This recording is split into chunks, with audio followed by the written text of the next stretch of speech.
Role model berakhlak dari kota Cirebon, salah satunya adalah Dr. Kalsum Komaryani, MPPM. Lahir di Cirebon pada tanggal 17 Januari 1963. Beliau lulusan Fakultas Kedokteran Universitas Indonesia dan meraih gelar Master of Public Management University of Southern California. Penghargaan terakhir yang diterima adalah Bakti Karya Husada Dwi Windu. Tugas beliau sebagai Direktur Mutu Pelayanan Kesehatan adalah melaksanakan perumusan dan pelaksanaan kebijakan, penyusunan norma, standar, prosedur, dan kriteria, pemberian bimbingan teknis dan supervisi, evaluasi dan pelaporan di bidang mutu dan akreditasi pelayanan kesehatan. Kewenangannya kepada lembaga. Saat ini, tugas yang diemban oleh Dr. Kalsum Komaryani, MPPM Direktorat Mutu Pelayanan Kesehatan, menyelenggarakan fungsi sebagai penyiapan perumusan kebijakan di bidang akreditasi dan peningkatan mutu pelayanan dan keselamatan pasien di fasilitas pelayanan kesehatan. Pelaksanaan kebijakan di bidang akreditasi dan peningkatan mutu pelayanan dan keselamatan pasien di fasilitas pelayanan kesehatan.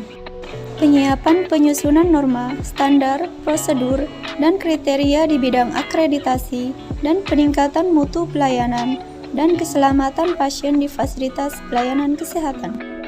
Pemberian bimbingan teknis dan supervisi di bidang akreditasi dan peningkatan mutu pelayanan dan keselamatan pasien di fasilitas pelayanan Efektif dan kesehatan. efisien, kita memang harus menguatkan. Selama ini, akses layanan rujukan masih terbatas di luar Jawa, di mana Indonesia ratanya masih di angka 1,18, di mana masih di bawah standar Asia. Menurut Dr. Kalsum Komaryani, MPPM, akreditasi menjadi bagian transformasi layanan rujukan, terutama dalam peningkatan mutu. Salah satu peningkatan mutu dan keselamatan pasien di rumah sakit meliputi pelaksanaan akreditasi untuk seluruh rumah sakit sebagai persyaratan untuk bekerjasama dengan BPJS serta melaksanakan transformasi akreditasi rumah sakit.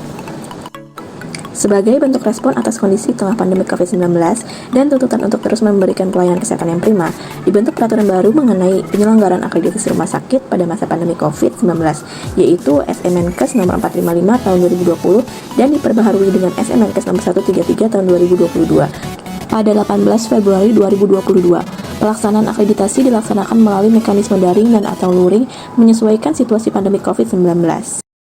Transformasi akreditasi rumah sakit yang telah dan akan dilakukan oleh Kemenkes adalah dengan mendorong terbentuknya lebih dari satu lembaga penyelenggara akreditasi.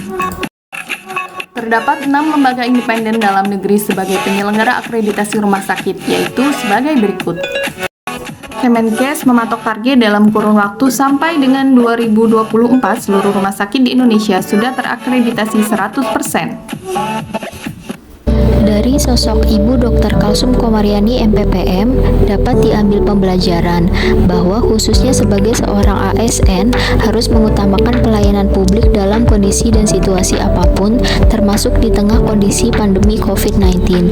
Sesuai dengan tugas dan tanggung jawab yang diembannya, kondisi saat ini tidak menjadi penghalang dalam mengimplementasikan nilai berorientasi pelayanan dengan cara membuat kebijakan transformasi akreditasi rumah sakit menjadi lebih mudah, karena dapat dilaksanakan melalui mekanisme daring dan atau luring menyesuaikan situasi pandemi COVID-19.